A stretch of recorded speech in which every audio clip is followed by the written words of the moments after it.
Boa noite, irmãos. Graça e paz. É sempre uma alegria poder estar aqui e trazer a palavra de Deus aos irmãos. Que o Senhor nos abençoe tremendamente com a tua palavra. Irmãos, queria fazer alguma reflexão com os irmãos, fazer algumas perguntas e para que a gente possa desenvolver a pregação dessa noite. Se os irmãos já ouviram falar do metaverso? Se responder, eu sei que eu não sou expert na área, eu sei que tem aqui pessoas de TI que vão saber explicar melhor. Os irmãos já ouviram falar da igreja virtual?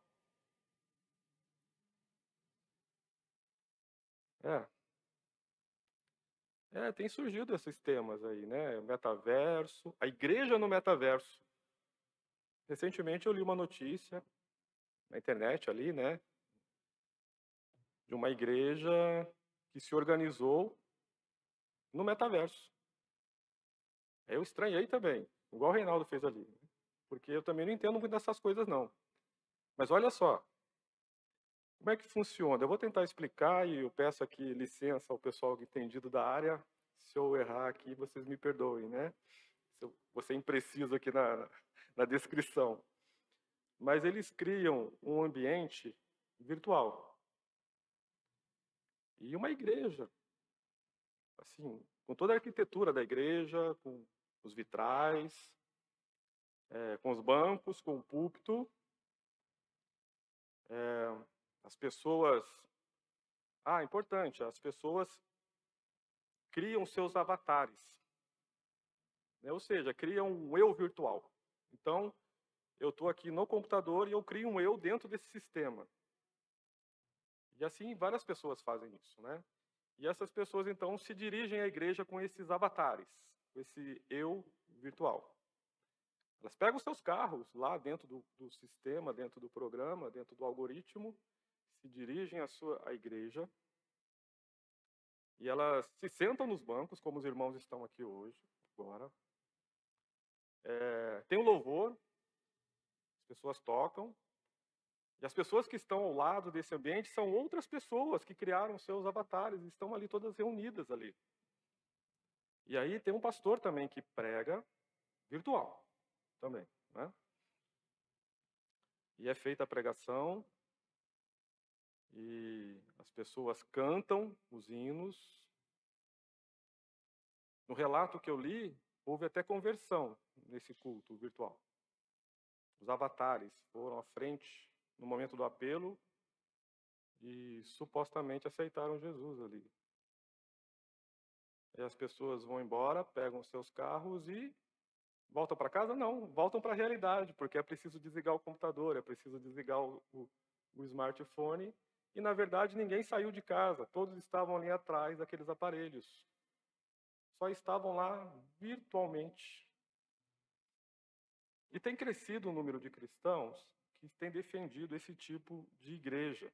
Aliás, isso não é uma coisa nova. Isso já tem algum tempo, de um grupo crescente de cristãos que tem advogado sobre a igreja virtual, ou a igreja sem congregar, a igreja sem a presença física.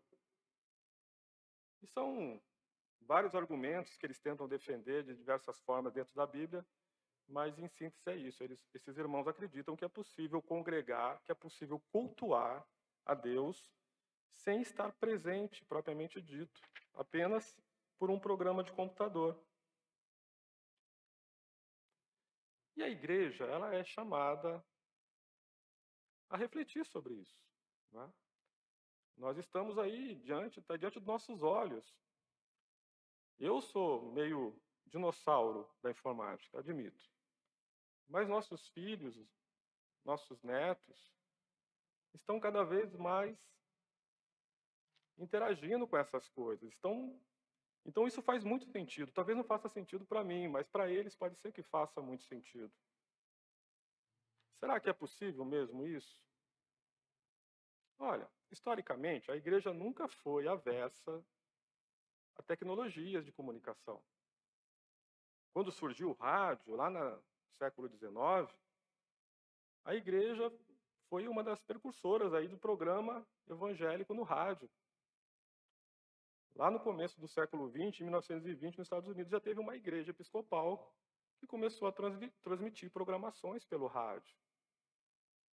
No Brasil, os mais antigos aqui, como eu, por exemplo, vão lembrar do programa televisivo do Rex Humbard. Lembra, Valdir? E depois do Jim Swaggart, né? Aqueles norte-americanos que transmitiam as pregações. Eu me lembro, quando criança, eu assisti algumas do Rex Humbard e algumas do Jim Swaggart. Contudo, esses irmãos, essas igrejas, nunca pensaram em transmitir um culto, ou que aquilo fosse culto de fato. A ideia deles era fazer o evangelismo, tanto pelo rádio quanto pela televisão. Nunca se passou pela cabeça desses irmãos que aquilo realmente fosse um culto, ou que aquilo poderia ser considerado ajuntamento do povo de Deus para cultuar. Mas hoje, com o advento da internet, principalmente pós-pandemia, durante a pandemia e após a pandemia, muitos têm advogado sobre a possibilidade, sobre a legitimidade do culto sem a presença física. Mas será que realmente isso é possível? Será que a reunião presencial na igreja é mesmo necessária? Será que é necessário? Biblicamente? Como igreja, será que nós podemos adorar a Deus sem a presença do próximo?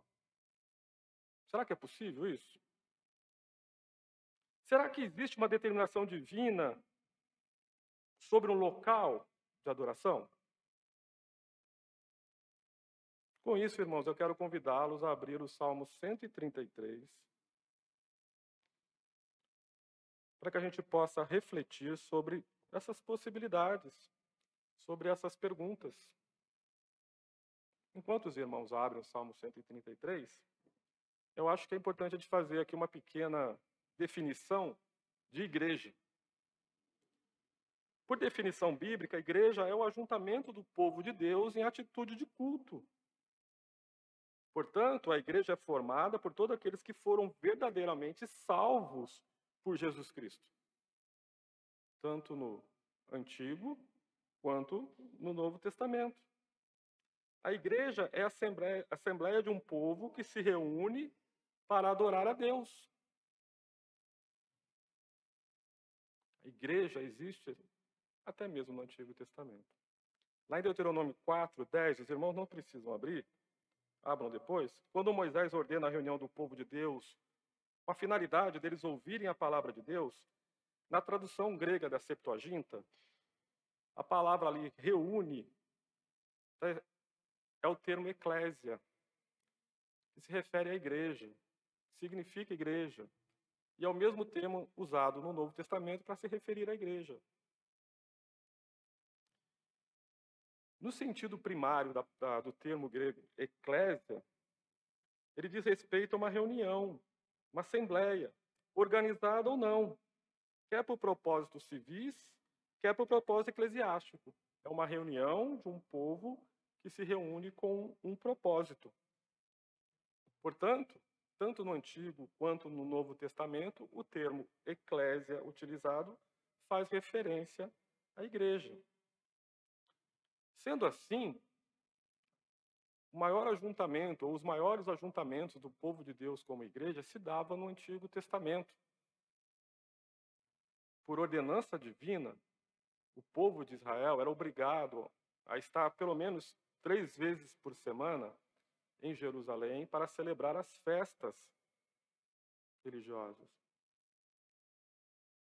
Então imagina aquela multidão de gente, povo de Deus reunido em Jerusalém para guardar as festas religiosas.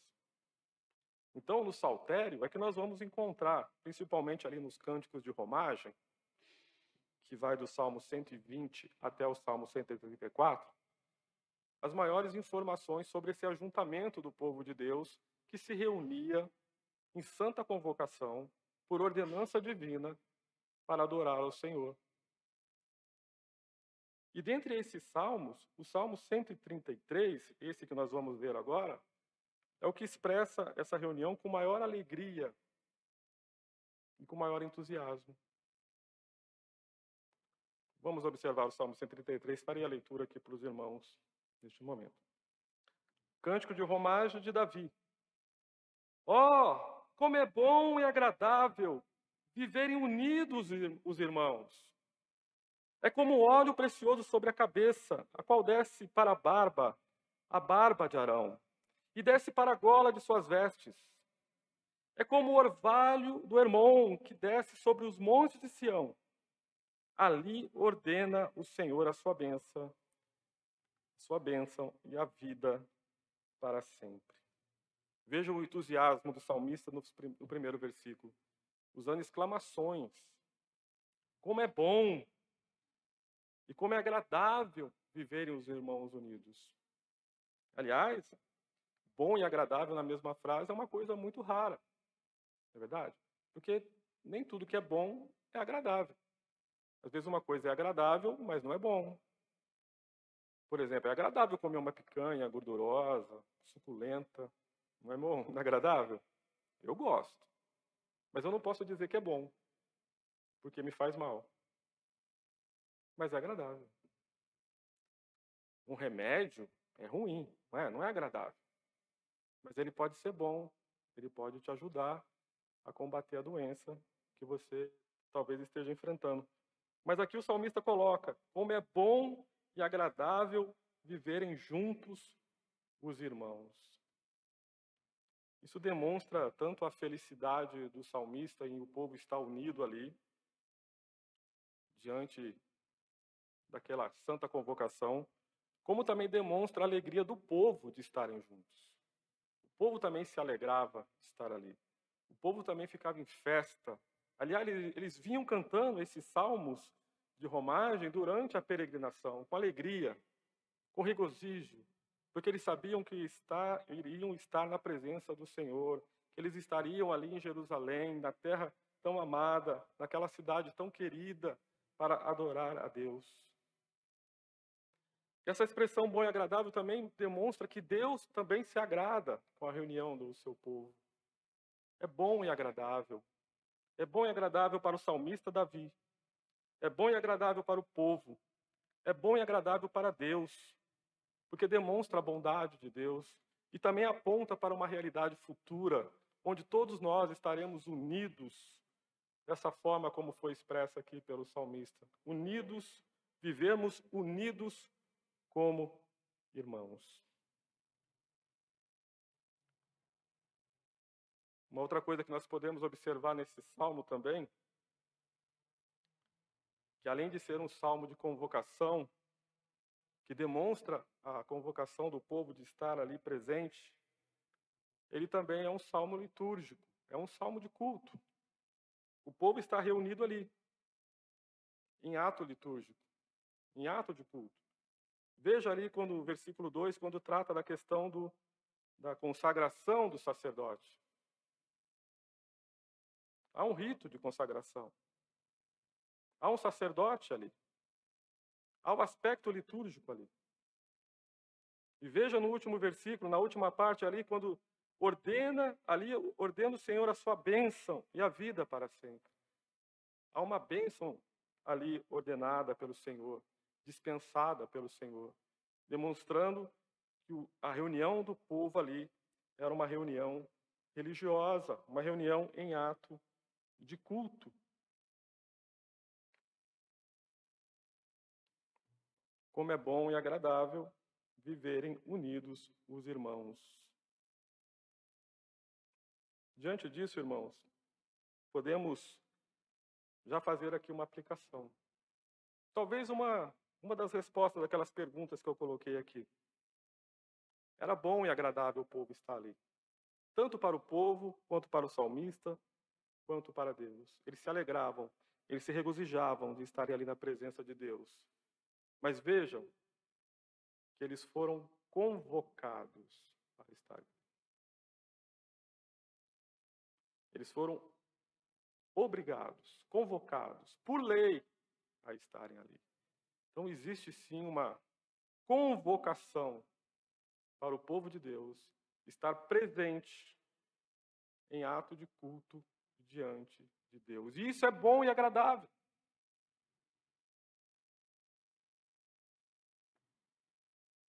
Na nova aliança, o texto que o irmão acabou de ler, nós também temos uma exortação do escritor sobre não deixar de congregar, apelando para a necessidade de estarmos juntos no exercício do cuidado mútuo e do amor ao próximo.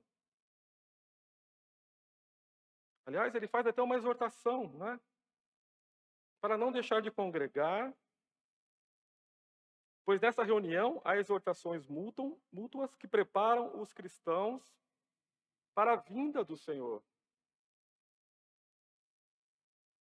Então, tanto no Antigo Testamento, no Salmo 133 que lemos, e em outras passagens, existe essa convocação para nós estarmos em ato de culto, para que nós estarmos reunidos em ato de culto diante de Deus, quanto no Novo Testamento. Existe sim uma obrigatoriedade do povo de Deus estar reunido diante da presença de Deus para lhe prestar culto.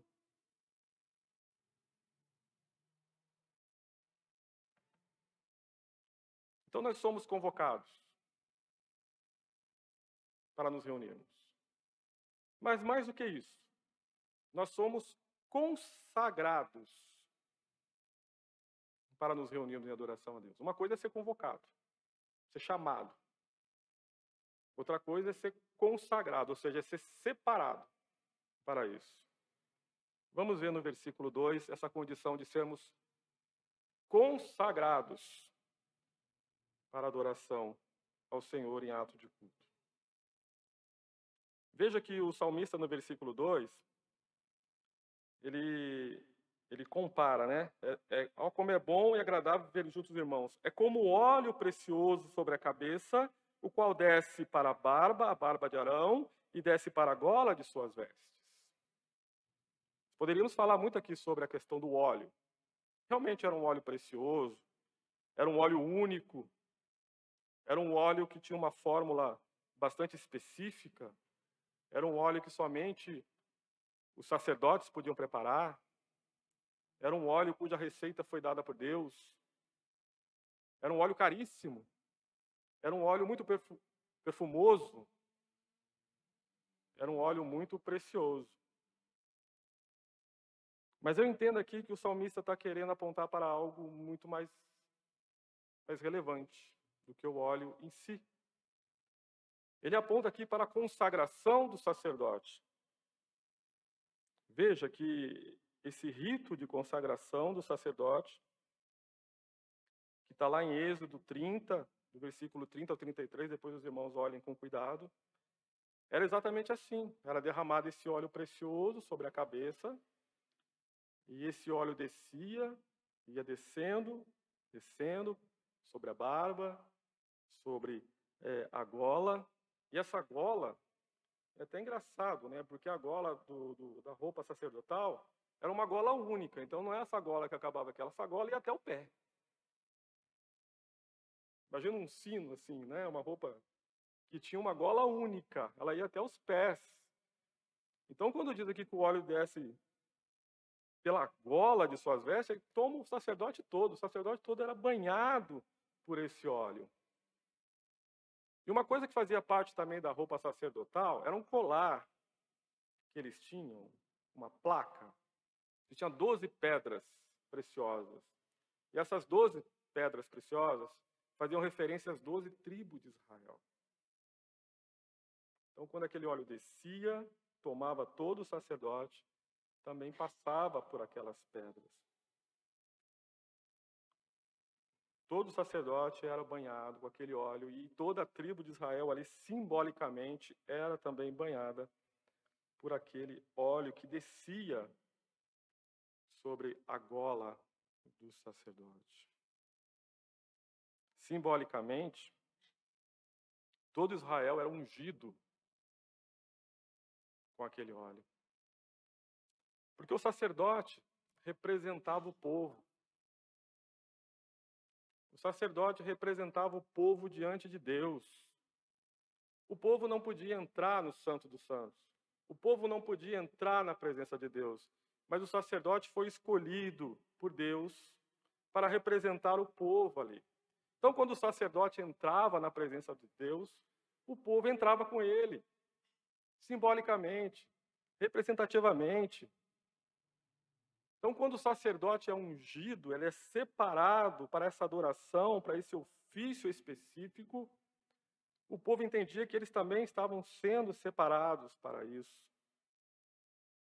Todo Israel é separado na pessoa, na figura do sacerdote, para entrar na presença de Deus. Todo Israel, o povo de Deus, portanto, é separado, sim, para adoração diante do Senhor. Na Nova Aliança, no Novo Testamento, o apóstolo Pedro nos ensina que todo cristão genuíno são povo e propriedade exclusiva de Deus. Todo cristão é sacerdote santo. E que o povo de Deus é sacerdote real, casa espiritual. Portanto, separado para o exercício da oração a Deus. Depois os irmãos olhem lá, esse texto é muito interessante. Está lá em 1 Pedro 2, de 5 a 9. Semelhantemente, o autor de Hebreus, texto que acabamos de ler, diz que por causa do trabalho sacerdotal de Jesus Cristo sobre a casa de Deus, ou seja, sobre a família de Deus, ou seja, sobre a igreja de Deus, o povo passa a ter liberdade para adorá-lo no Santo dos Santos Celestial. Em Jesus Cristo, nós temos total liberdade para adorar a Deus no Santo dos Santos. Isso para um judeu era impossível. Ele precisava daquele sacerdote para fazer esse tipo de adoração. Mas agora, na nova aliança, por causa do trabalho de Cristo, nós somos sacerdotes. Nós podemos entrar como sacerdote santo, como sacerdote real. A igreja pode entrar no Santo do Santo em adoração ao Senhor. Mas vejam os irmãos, esse ofício sacerdotal não é solitário. Um sacerdote sempre ele oferece o serviço ao outro.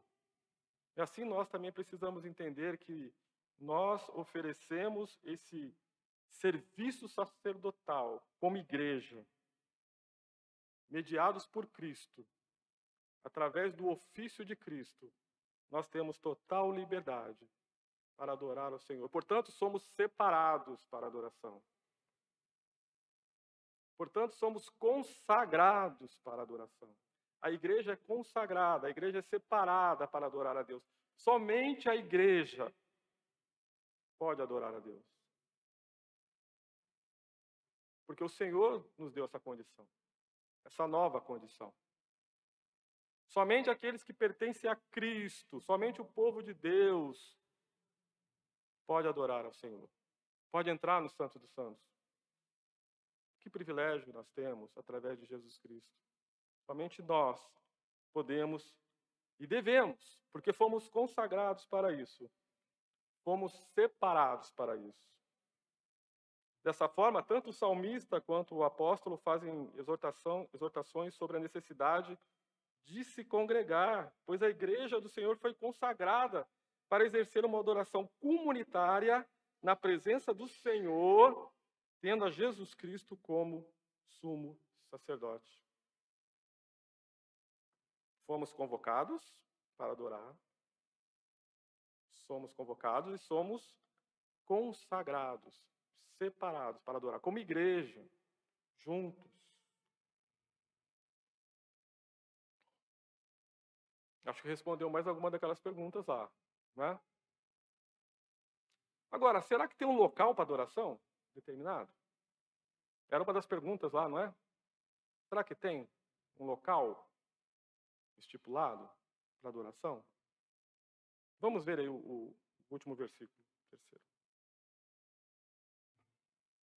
No terceiro versículo, o salmista compara aí o viverem junto dos irmãos, que é bom e agradável, ao orvalho do irmão que desce sobre os montes de Sião. Eu não entendo muito a geografia de Israel, nunca estive lá. Dizem que é muito lindo. Mas o Monte Hermon é o monte mais alto da Palestina. Ele pode ser visto a quilômetros de distância. Ele é tão alto que o seu cume fica congelado o tempo todo. Mas por ocasião da diferença de temperatura de desgelo, desce uma precipitação, uma umidade, e deixa aquela região bastante fértil. É uma região muito fértil ali, ao pé da montanha. Aqueles vales de Hermons ali são muito férteis. E com o vento constante ali da Palestina, daquela região, esse orvalho, essa neblina, essa nuvem cheia de umidade, alcança Sião, que está distante 200 quilômetros desse monte. Imagine, 200 quilômetros é uma boa distância, né? É quase daqui lá no Rio de Janeiro, né? 2 vezes daqui em São Paulo. Mas esses orvalhos alcançam lá e abençoam aquela região ali do Monte Sião, com a sua umidade, trazendo prosperidade, trazendo um clima mais agradável ali. As pessoas podem ali cultivar devido àquela umidade. Tem alguns historiadores e alguns teólogos também que defendem que esse orvalho de Hermon também abençoa Sião, ou desce até os montes Sião, ao Monte Sião, pelo Rio Jordão, que nasce ali também, aos pés do Monte Hermon, por ocasião desse desgelo, e corta todo Israel, chegando às proximidades do Monte Sião, que também abençoa ali aquela região. Então, o orvalho desce. Se no segundo versículo que nós vimos do sacerdote, e talvez eu tenha deixado de falar isso, une Israel de forma religiosa na figura do sacerdote, esse terceiro versículo une Israel como nação, de ponta a ponta, de norte a sul. Israel é unido pela união do povo, né? Davi está regozijando ali pela união do povo. Contudo, irmãos,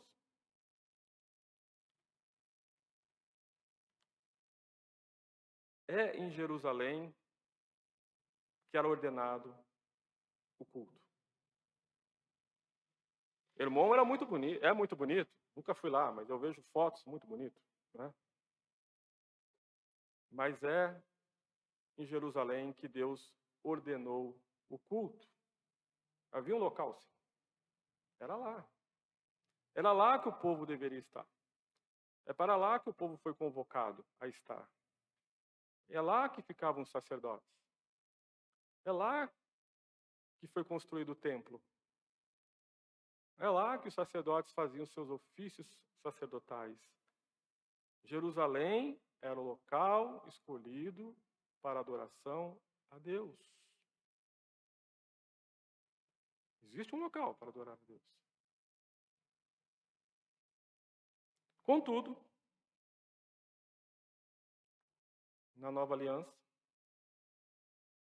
Jesus conversando com uma mulher à beira de um poço, e ela fez essa pergunta a Jesus: qual que era o local de adoração? Ela queria que fosse em outro lugar, em Samaria.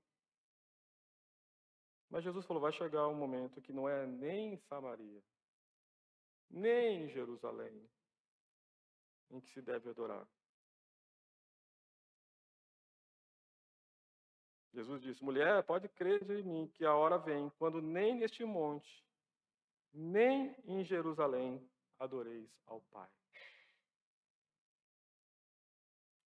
No Evangelho de Mateus, versículo 16, capítulo 16, versículo 18, pela primeira vez, Jesus Cristo usa a expressão eclésia. Lembra aquela expressão eclésia que eu falei no começo? Jesus usa essa expressão para se referir ao seu povo.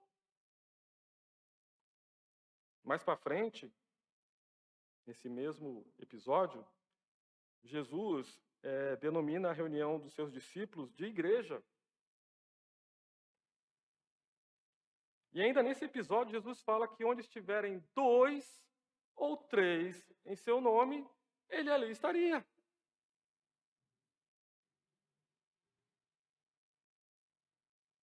Opa, não é mais em Jerusalém que nós adoramos a Deus. Era, mas agora não é mais.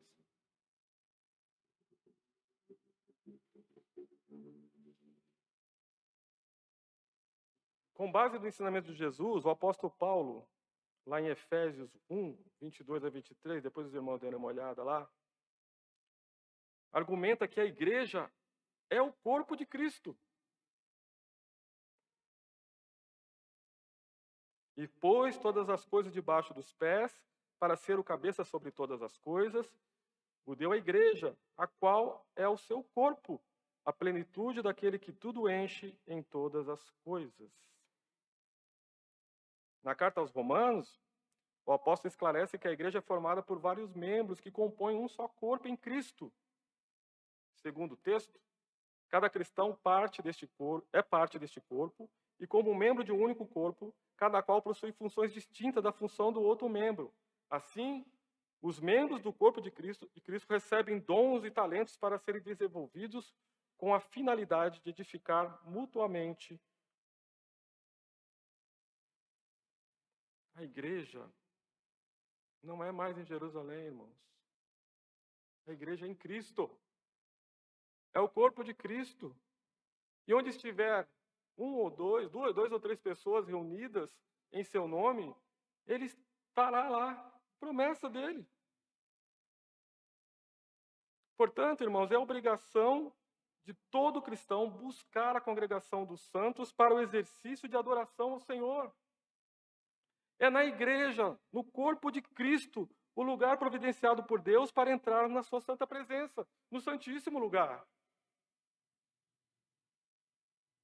Irmãos, nesta hora, em algum lugar deste mundo, em países, em locais onde a igreja não pode ter um templo como esse, um prédio como esse, paredes como essa, irmãos estão reunidos, talvez em porões, talvez numa casa, mas tem lá 2 ou 3, 4 pessoas reunidas, Jesus Cristo está lá, é a igreja do Senhor que está lá. O local para adorar o Senhor é nele. É no nome dele. É na presença dele. Portanto, irmãos, apesar de toda a interação digital oferecida pela tecnologia, inclusive eliminando distâncias, pode poder ser utilizada pelo povo de Deus para as mais diversas atividades. E nós podemos e devemos usar essa tecnologia para muitas coisas, para evangelismo, para pregar a palavra de Deus, para testemunhar, para fazer até algumas reuniões. É possível, devemos utilizar.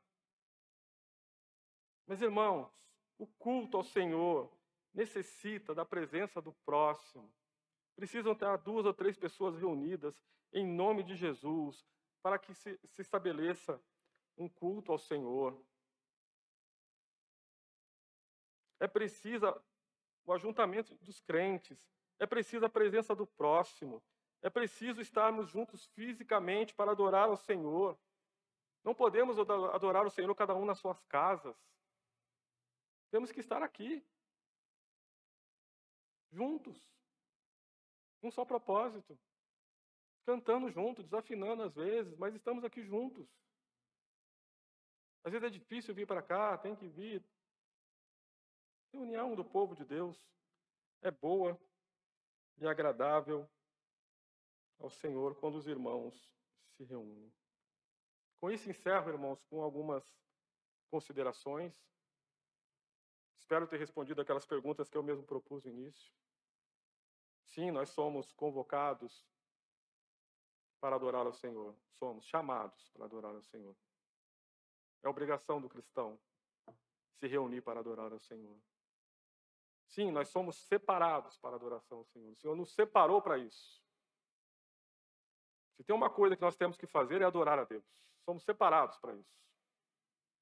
Sim, existe um local, sim, para adorar a Deus. E este local é no corpo de Cristo, quando 2 ou 3 pessoas estão reunidas em seu nome. Portanto, é impossível uma igreja no metaverso. Portanto, é impossível uma igreja virtual. Pode até ter algum benefício disso, mas é impossível.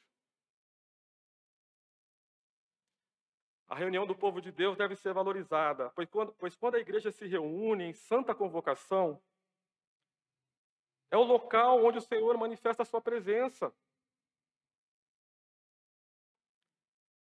Ele está no meio de nós. A congregação, o ajuntamento dos santos é um lugar de alegria, de amor, suave e agradável ao Senhor. Podemos dizer, irmãos, quando o povo de Deus se reúne para adorá-lo como igreja do Senhor, podemos experimentar um pouquinho do céu na terra. Porque Jesus Cristo está conosco.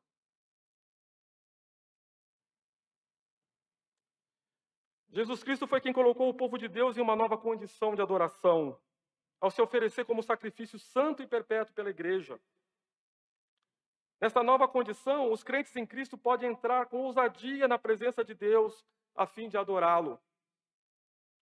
Por esse novo caminho que Jesus desbravou pela sua morte e ressurreição, somos conduzidos e assistidos pelo ofício sacerdotal perpétuo de Jesus Cristo. Portanto, quando um cristão deixa de congregar regularmente, de forma deliberada e injustificada, ele despreza tanto o sacrifício de Jesus Cristo, quanto o seu trabalho sacerdotal. É sério isso. Deixar de congregar de forma deliberada e injustificada, nós desprezamos o corpo de Cristo. Nós desprezamos o sacrifício de Jesus Cristo. E nós desprezamos o seu trabalho sacerdotal. A igreja é o local estabelecido por Cristo para a adoração verdadeira. O apóstolo diz que a igreja é o corpo de Cristo, sendo cada um dos cristãos membros desse corpo. Portanto, é impossível exercer a adoração como igreja sem a presença física de outros irmãos e sem a presença espiritual de Jesus Cristo. Visto que Jesus prometeu, na reunião do seu povo, que ele também estaria presente. Diante disso, irmãos, deixar de congregar como igreja seria o mesmo que recusar um encontro com Jesus Cristo e seu povo. A ideia de igreja virtual, ou de igreja que se reúne sem a presença física do povo de Deus, não cabe nos ensinamentos nem do Antigo, nem do Novo Testamento. Não deixemos de congregar. Porque ali, na congregação do seu povo, o Senhor derrama a sua bênção. Na congregação do seu povo, nós somos abençoados. E mais importante do que isso, na congregação do seu povo, o Senhor está conosco, presente. Isso deveria ser o motivo principal de todas essas coisas. Que o Senhor nos dê essa graça de entendermos e valorizarmos a igreja de Deus. De estarmos presentes aqui, unidos como irmãos, no corpo de Jesus Cristo. Amém.